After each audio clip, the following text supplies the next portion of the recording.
Yeah, it's a little chilly, but the Duramax is back.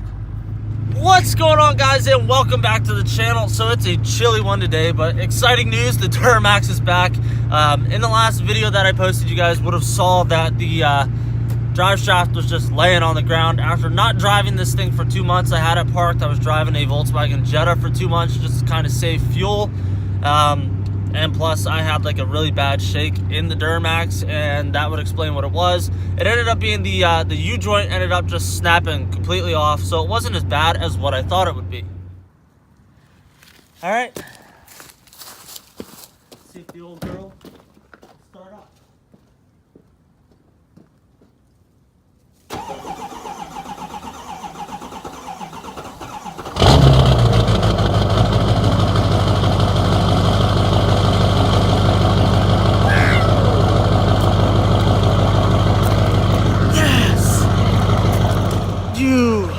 You've got to be freaking kidding me. Oh, look at this.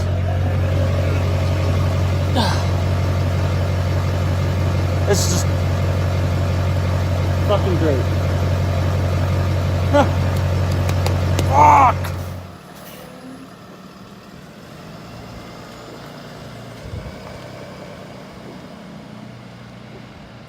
Now, the other day when this all went down, like, I was so excited to finally take my truck down, to get inspected, to get fixed, and, you know, just finally have my truck back. And I mean, you guys saw my reaction. Obviously, I just threw clips in this video, which was from the last video.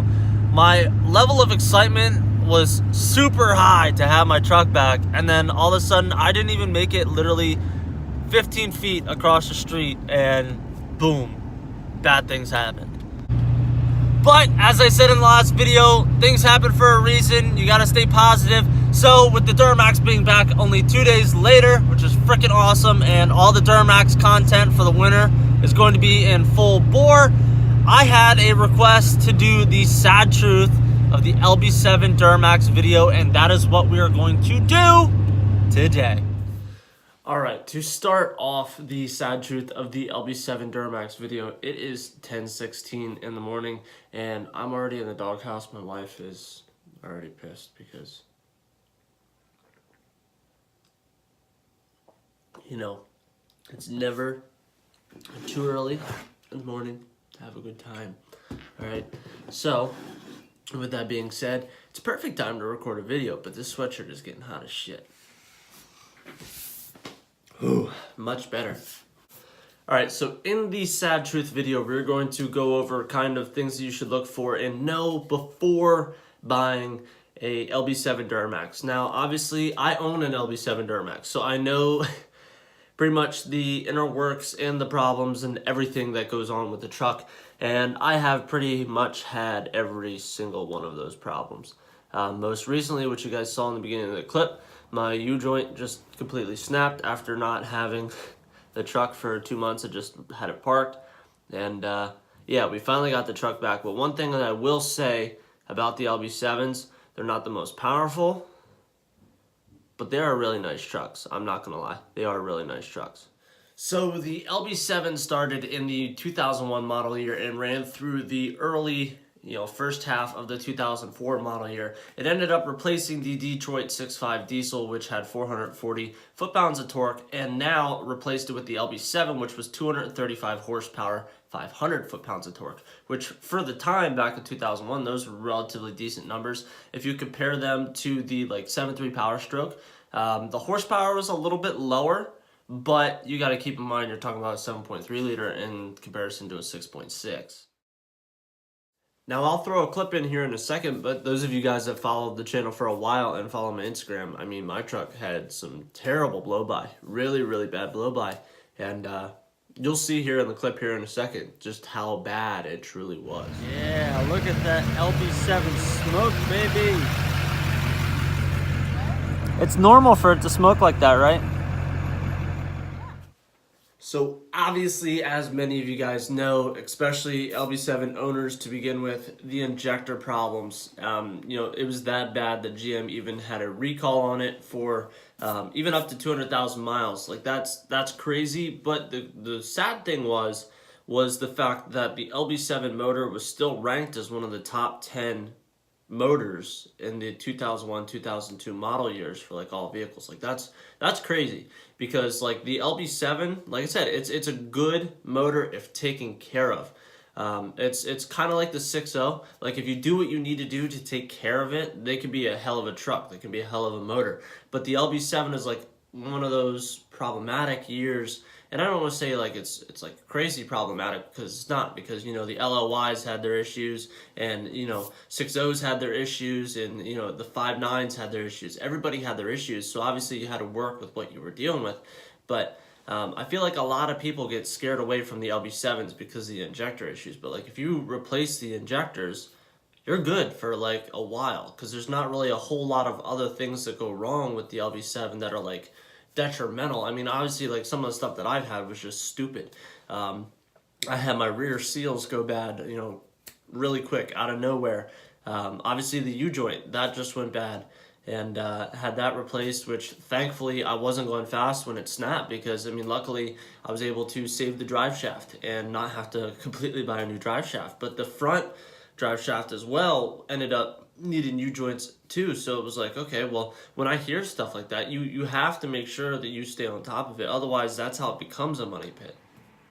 So something really freaking awesome about, you know, really any Duramax. I love the sound of the Duramax. The LB7s, in my opinion, are my favorite. I think it has to do with the fact that obviously I own an LB7. And there's just something about hearing the Duramax scream while you're accelerating that is just freaking phenomenal. Now, obviously, my idle's a little bit different than in comparison to like an LLY or an LBZ.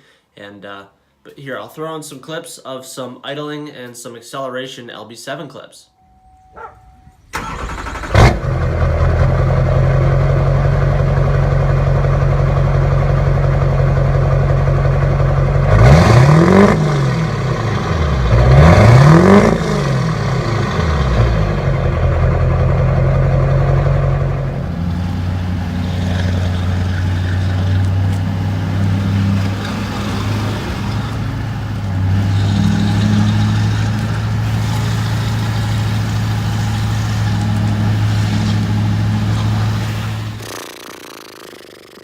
Speaking of LB7s, we're gonna go take mine because I need fuel to get me through the work week. And since I haven't been driving it, it just has like a quarter tank of fuel in it, which is gonna help me out a lot because I travel a lot for work. So I'm gonna take the good old Duramax down to Speedway. How cold is it now? It's the same degree as what it was in the beginning of the video, 34. Whew. Now I know, like, a lot of people dislike the LB7. Let me turn the heat down a little bit here. I know a lot of people dislike the LB7, but they dislike it for stupid reasons. Like, when I bought my truck, I wanted to get an LBZ. I'm not gonna lie to you guys. Like, I wanted to get an LBZ, but the price difference of an LBZ around here compared to the LB7 is literally double the freaking price for what, like 100 more horsepower and 100 more foot-pounds of torque. To me, it was like, I got my truck for 11 grand and I bought it with 140,000 miles. Okay, that was, in my opinion, a really good deal, especially for what the price was around here. Now, I knew, like, I talked the guy down. He was at $14,900. I talked the guy down from $14,900 to $11,000, which was freaking awesome on my part, especially considering some of the issues that I've had. Is the LBC a better motor? Yeah, they're more powerful, for one. Two, they have a lot better reputation. Does that mean that the LB7 is shit? No, it doesn't. If you ask any LB7 owner, especially somebody who has changed the injectors and everything is good on that aspect, I mean, the minute that you tune an LB7, you're talking about the same power as an LBZ for a fraction of the cost. So, you know, with everything being done to my truck, it's like I could tune it right now and have the power of an LBZ and still be $10,000 cheaper than what the cost would be to buy a bone stock, same mileage LBZ, which in my opinion, I didn't want to take the time to spend $23,000 on an LBZ when I could spend 11 on an LB7. And I knew going into it, and I knew I wanted to be different, that literally everybody fucking despises the LB7. And I'm not gonna lie to you guys, like, I've had my issues, like I said earlier in the video.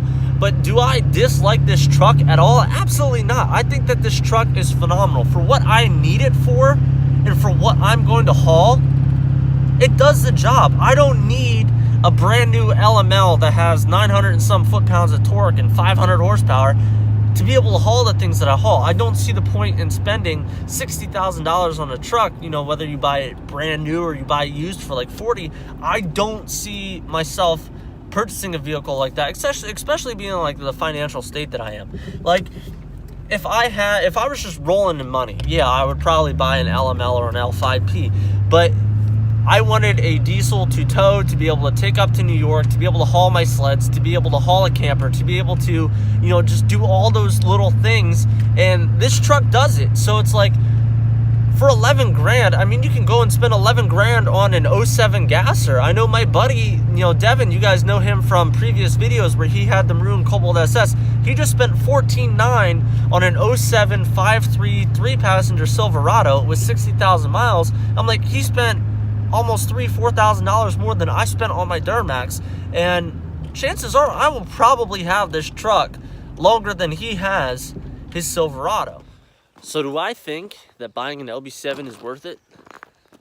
Dude, absolutely. I really do. You know, I know I made the video of the 6.0 kind of bashing the 6.0, but a 6.0 done right is a phenomenal truck. An LB7 done right is a phenomenal truck. It doesn't matter what you have, what you're dealing with, as long as you're happy with what you own. Like, I'm happy owning an LB7. Would I eventually like to upgrade someday? Absolutely. Will I probably sell that in the process? Probably not, to be honest with you. It's a nice truck to just drive around, be able to haul, be able to do whatever. And truthfully, I see myself with this truck for a while. I really do. Only having 157,000 on the odometer right now, this truck is going to be with me forever. Alright guys, we are going to wrap up today's video here. Obviously, you guys know my stand on the LB7. If you have the money to buy an LB7, you want a diesel truck, and you're looking at an LB7, just do it. Just be prepared to replace injectors if you have to. Now, it's not like you have to replace the injectors like every other year. If you replace injectors now, you have like 100,000, 150,000 miles until you have to replace them again. So think about that. If you replace them one time, let's just say, I know I got quoted at like $3,600 to replace the injectors. That's one time that you replace the injectors, probably for the duration that you own the truck. Let's be honest. Like, how many of you guys are honestly going to hold on to it for 100, 150,000 miles? I know I'm probably going to, you know, but there is a chance that if the right deal comes along that I won't, you know. So if you replace it one time, it's a hell of a truck. It really is. Once you tune them and everything is freaking, you know, set in stone, you are doing amazing. These trucks are beasts. They really are. They will last you a very long time. Just the biggest thing is staying up on maintenance. Biggest thing. And that goes for any vehicle, really. I mean, if you neglect your vehicle and the vehicle's maintenance, the vehicle's going to treat you like shit. Let's be completely honest with that. So if this was your first time watching a video on my channel, I hope you give this video a big thumbs up. Hit the subscribe button down below and turn your notifications on so you guys get notified for every single time that I post a video. Also, if you guys have any recommendations of any type of vehicle that you guys want to talk about, let me know. Leave it in the comment section below and I will do the video. There's no guarantees that I'll do it like the next day, but it will be put on a list for me to do the videos. So till the next time, guys, thank you for watching. See ya.